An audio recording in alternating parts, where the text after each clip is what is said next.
Bienvenue dans notre série documentaire Alchimystère. N'hésitez pas à vous abonner, à appuyer sur la petite cloche pour être notifié en cas de nouvelles vidéos et à parler d'alchimystère autour de vous. Bonjour, chers compagnons de route. Avant la forme, il y eut un souffle, un mouvement, une brisure appelée Tzimtzum par les kabbalistes. Avant la lumière, il y eut l'eau primordiale, cette soupe primitive contenant les germes du vivant. Avant le Verbe, il y eut le silence insondable de Nun.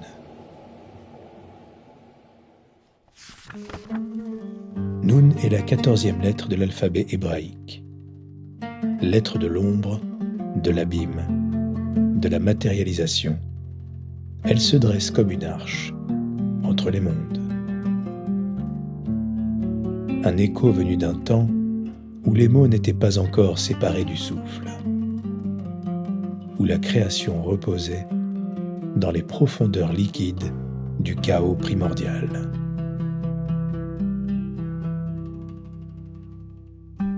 Dans l'Égypte ancienne, le Nun représente l'océan sans rivage, l'abîme d'où surgit le premier tertre, le premier regard, le premier souffle. La conscience avant la conscience. Dans la tradition hébraïque, Nun est la lettre du Nefesh, l'âme vivante, et du Navi, le prophète, celui qui descend et ramène la parole depuis l'ombre. Chez les Grecs, le poisson devient Ichthus, symbole caché du Christ. 5 lettres pour dire le salut d'un monde nouveau, d'un nouveau testament, l'avènement d'une conscience incarnée. Nun, c'est le mouvement perpétuel de la Renaissance, comme le poisson qui traverse les eaux sans jamais cesser d'avancer.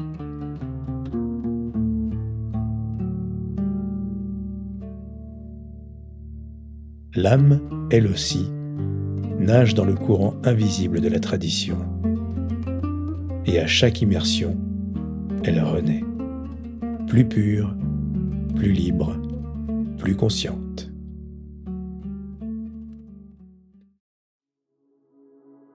Dans cet épisode, nous plongerons dans les profondeurs du poisson et nous découvrirons comment ce symbole porte la quintessence de la tradition primordiale, comment les premiers chrétiens y ont scellé leur plus grand secret, et comment, dans l'alchimie christique, la croix, la rose et le feu s'unissent pour illuminer l'œuvre. Car le poisson est aussi un signe et une constellation. À l'écoute du mot constellation, l'alchimiste entendra constellation, qui signifie, avec l'étoile, la présence divine. Pour les anciens, il s'agissait d'un chant, un murmure à l'oreille du chercheur, qui invitait à plonger en soi-même, à descendre dans les profondeurs, à mourir à soi-même et à revenir au monde, porteur d'une lumière nouvelle.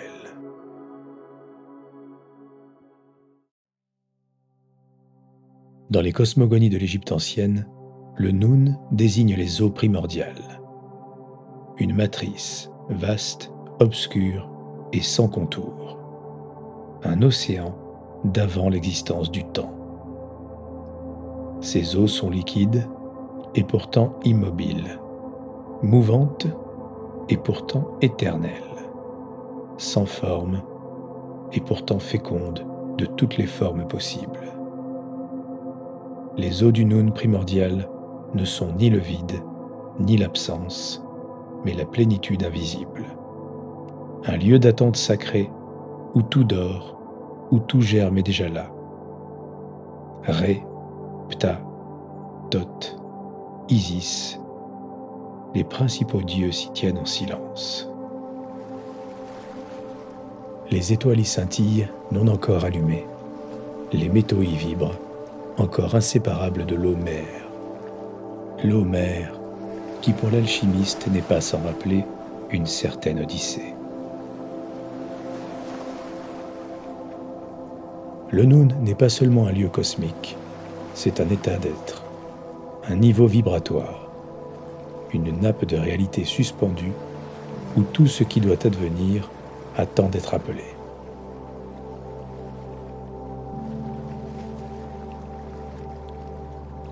Dans le mythe d'Hermopolis, c'est dans ce Noun qu'émerge le tertre primordial. Il s'agit de la première élévation. Le sol stable, dans l'infini liquide, devient un point d'appui de la lumière, l'origine du Verbe.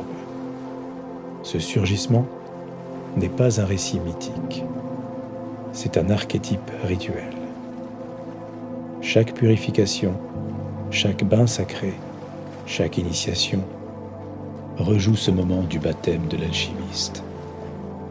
C'est une sortie du chaos vers la forme, de l'ombre vers l'éveil. L'initié traverse les eaux comme il traverse une matrice. Il meurt à l'ancien et renaît avec un regard lavé, un regard neuf, un regard capable.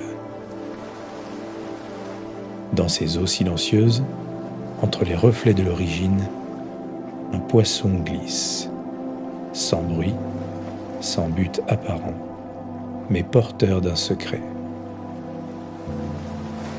Il trace une ligne, il unit l'éternel au temporel. Il est le souffle en mouvement, celui par qui le chaos devient cosmos. Dans la Kabbale, la lettre Noun porte en elle le mystère de la vie immergée. Sa forme descend, une ligne qui plonge, un simple trait, comme une goutte, comme une chute. Mais ce mouvement vers le bas n'est pas une chute pour se perdre. C'est un appel à l'incarnation, un plongeon sacré vers les profondeurs de l'être. Comme la graine se cache dans la terre pour mieux éclore au ciel, l'âme aussi descend pour renaître. Car le poisson, image de Noun, n'agit pas contre le courant divin. Il traverse l'oubli pour retrouver la mémoire. Il plonge non pour fuir, mais pour ramener un secret. Noun, c'est le nombre 50, comme le nombre du jubilé dans la tradition mosaïque. Après 49 jours de purification, 7 fois 7, vient le 50e, le jour de la libération, le retour à la terre, le retour à soi, le retour à la lumière. Mais 50, c'est aussi le nombre des portes de Binah, l'intelligence divine, la mère des formes, la matrice du Verbe.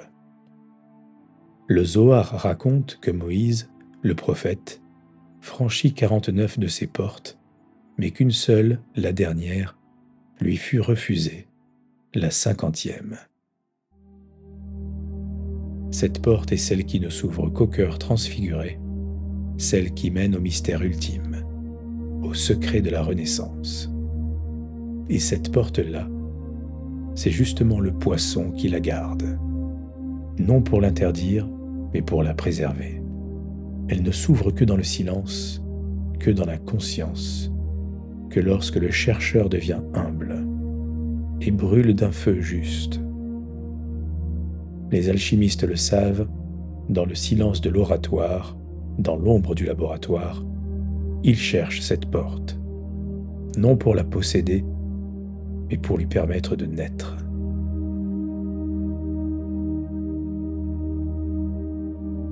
Au-delà d'elle ne se trouve pas l'or vulgaire, mais l'homme lumineux, l'être recomposé, la pierre vivante. En Grèce, le poisson prend un nouveau nom, Ichthus. 5 lettres, un mot simple et pourtant un sceau. Jesus Christos, Theu huios soter. Jésus-Christ, Fils de Dieu, Sauveur. Ce mot n'est pas un simple symbole, c'est un code, un chant secret, un signe entre initiés, gravé sur la pierre ou tracé dans la poussière. Un mot pour désigner le chemin, celui du grand œuvre, non dans un creuset, mais dans un corps.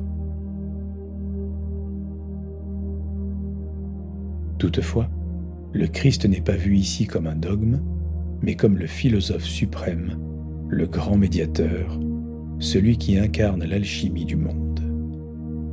Regardez, il plonge dans les eaux du Jourdain. C'est le solvé, la séparation de l'ancien homme. Il entre dans la passion, connaît la croix, la douleur, l'abandon. C'est l'œuvre noire, la décomposition.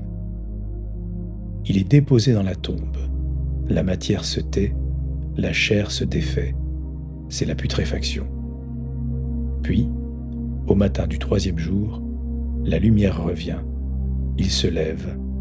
C'est la coagulation finale. Un corps nouveau, incassable, inaltérable. Chaque étape est une opération. À Cana, il change l'eau en vin, ce que les alchimistes connaissent sous le nom de transmutation hydrique. Il ressuscite Lazare, que l'on pourrait assimiler à la fixation de l'esprit. Il marche sur les eaux, que les alchimistes associent à la domination du mercure. Il saigne sur la croix. C'est le jaillissement du soufre rouge, le feu vivant, le feu incarné. Alors sa passion devient opus magnum, une liturgie opérative, un enseignement muet, une science voilée.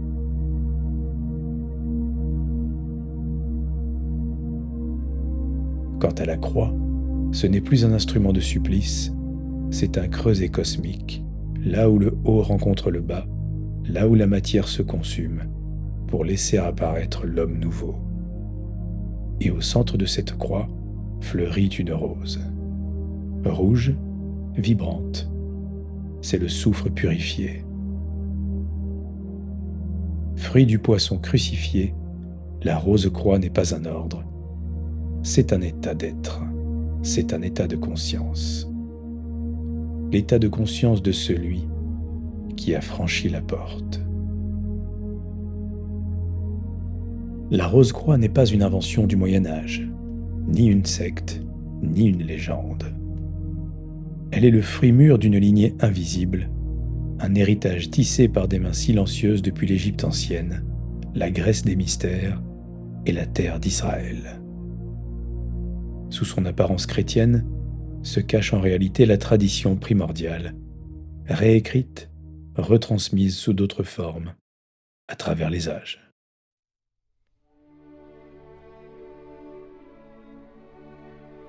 La rose d'abord. Elle est la fleur d'Isis dans les jardins interdits de Saïs. Elle est l'éclat d'Aphrodite, née de l'écume et du sang. Elle est le souffle du cœur du monde, le mystère de la beauté de l'amour, de l'âme vivante. Mais aussi le soufre fleuri, le feu devenu parfum, l'essence révélée. Vient ensuite la croix. Elle est l'axe du monde, colonne de lumière, intersection des 4 éléments, terre, eau, air, feu, croisée où tout se tient et où tout se transmute. Elle est le sel stable, la forme qui supporte le feu, l'arche qui porte l'œuvre. Lorsque la rose embrasse la croix, alors peut naître l'union. Il s'agit de la conjonction, du mariage, des noces chimiques. Le chaos fécond donne naissance à l'ordre incarné. Celui qui en comprend le secret marche entre les mondes. Il ne croit plus, il sait. Il ne subit plus, il opère. Beaucoup de bâtisseurs des cathédrales connaissaient ce secret. Certains l'ont gravé dans la pierre. Chaque abside est un sanctuaire cosmique. Chaque clé de voûte, une étoile fixée dans la matière. Chaque vitrail, une alchimie de lumière, un verbe coloré. Là où les mots se brisent, le symbole rassemble. L'étoile à 6 branches, le labyrinthe, la pierre angulaire, le poisson sculpté dans la colonne oubliée, tout cela est langage. L'alchimie chrétienne, loin d'être rupture, est un pont d'or et de feu qui relie les antiques collèges de Memphis, d'Hermopolis, de Delphes, aux mystères évangéliques. L'alchimie chrétienne a traversé le désert avec Moïse, elle a chanté avec Orphée, elle a parlé avec Hermès, et aujourd'hui encore, elle murmure sous le manteau de la foi.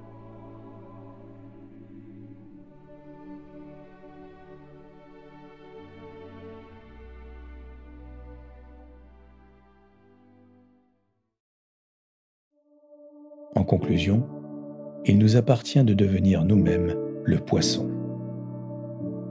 Noun n'est pas un souvenir, il est un appel, un murmure que seule l'âme éveillée peut entendre. Ce poisson, c'est vous, c'est moi, c'est l'humanité. C'est notre être profond immergé sous les couches de peur, de forme et de croyance. Ce poisson nous appelle à plonger, à traverser les eaux troubles de l'oubli, à nous dissoudre pour nous recomposer. Car rien ne naît sans immersion et rien ne renaît sans feu. Offrez votre matière à la dissolution, défaites-vous de vos masques, et dans ce vide, votre feu intérieur viendra. Alors, vous renaîtrez, plus pur, plus libre, plus vivant. Devenir le poisson, c'est apprendre à traverser la mer sans se noyer. C'est aimer sans se perdre, c'est brûler sans se consumer. Ce que le poisson cache dans l'eau, le feu du cœur le révèle aux étoiles.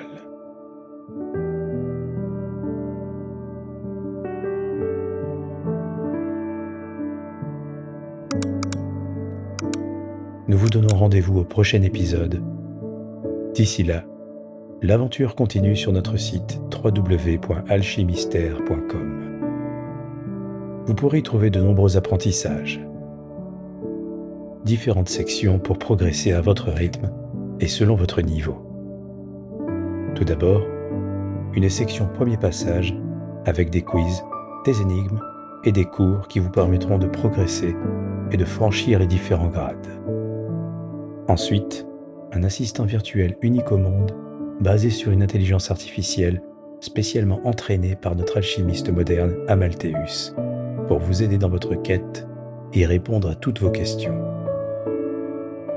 Vous y trouverez également une section alchimie spéculative, riche de nombreux travaux sur et autour de l'alchimie, une section laboratoire qui propose des modes opératoires uniques concoctés spécialement pour vous.